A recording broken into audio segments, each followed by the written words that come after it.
Hello. आजच्या व्हिडिओची सुरुवात आपण एका साध्या प्रयोगाने करूया काय. हा एक कांदा आहे. आपण याचा एक पातळ पारदर्शक पापुद्रा काढणार आहोत. त्याला काचेच्या पट्टीवर ठेवणार आहोत.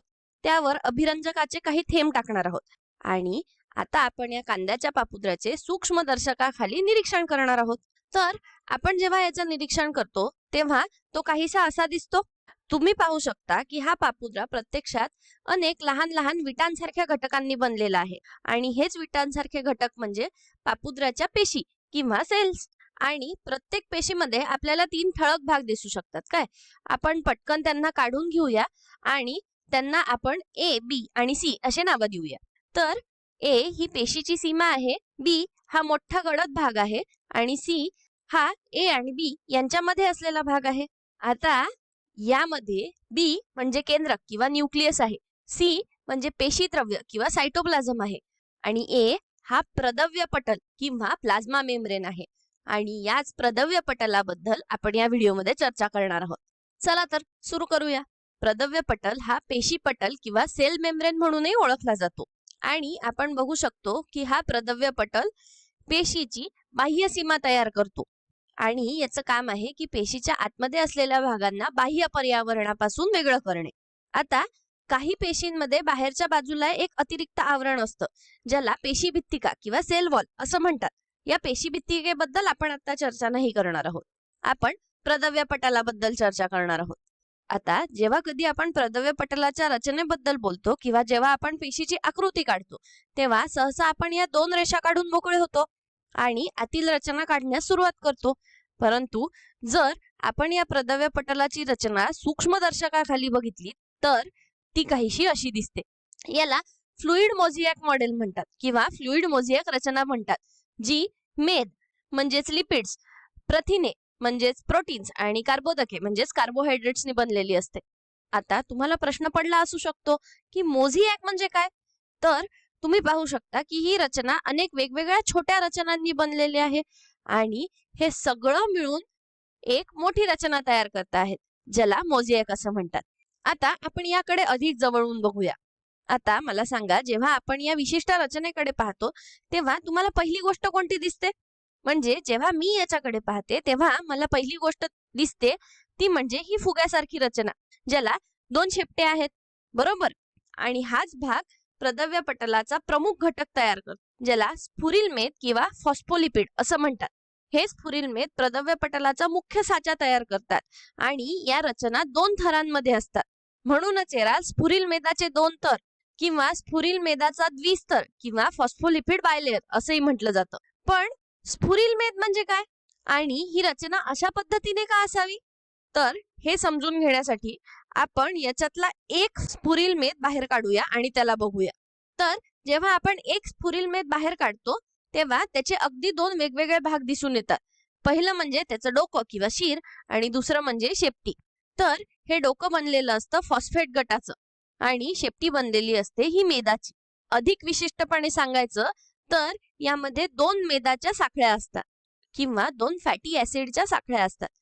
आता या फॉस्फेटच्या शिराबद्दल बोलायचं झालं तर हे खूप मनोरंजक आहे, कारण हे फॉस्फेटचं क्षीर हे पाण्याला आकर्षित करू शकतं. म्हणजेच हे पाणी आवडणार आहे, बरोबर. म्हणजेच हे जलस्नेही किंवा हायड्रोफिलिक आहे. पण दुसरीकडे जेव्हा आपण मेदाबद्दल किंवा लिपिड्स बद्दल बोलतो तेव्हा ते तेलासारखे असतात आणि तेलाचा पाण्याशी खरोखर जमत नाही, ते पाण्याला दूर सारतात. आणि यालाच मी असंही म्हणू शकते की हे पाण्याला घाबरणारे आहे. म्हणूनच हे जलविरोधी किंवा हायड्रोफोबिक आहे. आता ही जलस्नेही आणि जलविरोधी असण्याची गुणवैशिष्ट्ये या स्फुरिलमेदाच्या मांडणीच्या बाबतीत खूपच महत्वाची ठरतात. कारण तुम्ही पाहू शकता की या स्फुरिलमेदाची रचना ही एका पाठोपाठ एक अशी 2 थरांमध्ये असते. आता विचार करा बरं, ही मांडणी अशा प्रकारे का केलेली असेल. ही मांडणी अशा प्रकारे नाही होऊ शकत का. चला तर कारण बघूया. तर तुम्ही पाहता आहे की प्रत्येक पेशीमध्ये, मग ते पेशीच्या आत असो किंवा बाहेर असो, बहुतेक घटक हे पाण्याने बनलेले असतात. याच कारणामुळे या स्फुरिलमेदाची जलस्नेही बाजू ही बाहेरच्या बाजूला किंवा अशा भागाकडे तोंड करून असते जो भाग जास्त वेळा पाण्याच्या संपर्कात येतो. तर आतल्या बाजूला आपल्याकडे या जलविरोधी शेपट्या आहेत ज्या मध्यभागी लपतात आणि ही विशिष्ट मांडणी या द्विस्तराला स्थिर संरक्षक भिंत बनवते. आणि याचमुळे आपण असं देखील पाहतो की ही मांडणी या आवरणाला लवचिक बनवते आणि द्रवरूपी बनण्याची अनुमती देते. आता ही मांडणी अशा विशिष्ट पेशींसाठी आवश्यक असते ज्यांना पेशीच्या हालचालीसाठी किंवा पेशी पार पाडत असलेल्या इतर कोणत्याही गतिशील प्रक्रियांसाठी स्वतःचा आकार बदलण्याची गरज असते. आणि याचवरून आपल्याला या प्रदव्य पटलाचा एक मुख्य घटक समजला, जो आहे स्फुरील मेद किंवा फॉस्फोलिपिड. आता पुढे आपण प्रथिनांकडे वळूया. आता जेव्हा कधी आपण प्रदव्य पटलामधील प्रथिनांकडे पाहतो तेव्हा ती वेगवेगळ्या भागांवर आढळतात. काही प्रथिने परिघावर किंवा पेरिफेरीमध्ये आढळतात आणि काही आतल्या बाजूला आढळतात किंवा ती द्विस्तरामध्ये आत रुतलेली किंवा खचलेली असतात. आता जी प्रथिने पृष्ठभागावर असतात त्यांना परिघीय प्रथिने किंवा पेरिफेरल प्रोटीन्स म्हणतात. आणि दुसरीकडे तुमच्याकडे आहे पारपटल प्रथिने किंवा ट्रान्समेम्ब्रेन प्रथिने, जी या द्विस्तराच्या आत रुतलेली असतात आणि काही रेणूंना आरपार जाण्याची परवानगी देतात किंवा त्यांच्यासाठी वाहिन्या किंवा मार्ग बनवतात. आता एकंदरीत ही प्रथिने पेशींना माहितीचे आदान प्रदान आणि प्रतिसाद द्यायला मदत करतात, म्हणजेच पेशींना एकमेकाशी संवाद साधण्यासाठी मदत करतात. ही झाली प्रथिने. पुढे आपल्याकडे उर्वरित दोन घटक आहेत, ते म्हणजे कार्बोदके आणि कोलेस्ट्रॉल. आता कार्बोदके ही सहसा बाह्य पृष्ठभागावर आढळतात.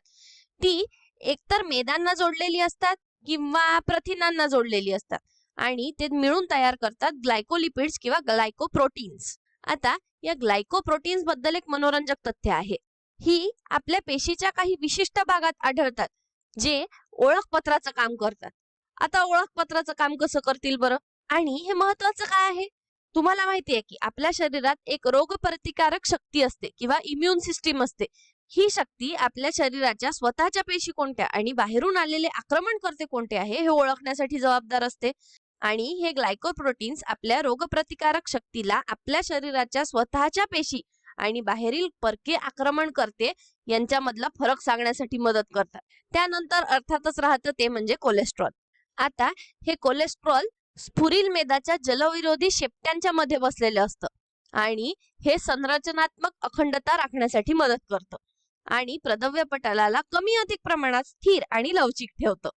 या सगळ्या गोष्टी मिळून एक प्रदव्य पटल तयार करतात. आता याच्यावरून निष्कर्ष काय निघतो?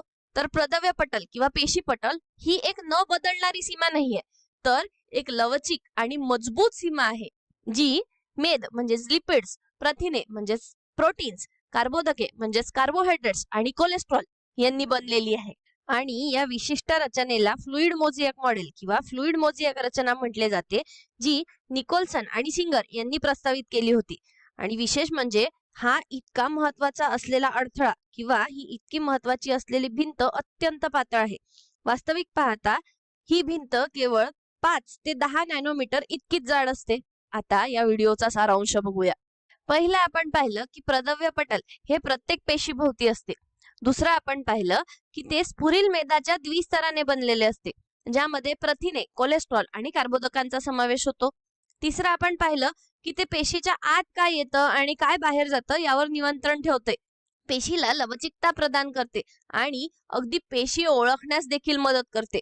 आणि सगळ्यात शेवटी फ्लुइड मोझॅइक मॉडेल किंवा फ्लुइड मोझॅइक रचना ही या प्रदव्य पटलाच्या संरचनेचे वर्णन करण्याची सर्वोत्तम पद्धत आहे. या व्हिडिओसाठी इतकंच. धन्यवाद.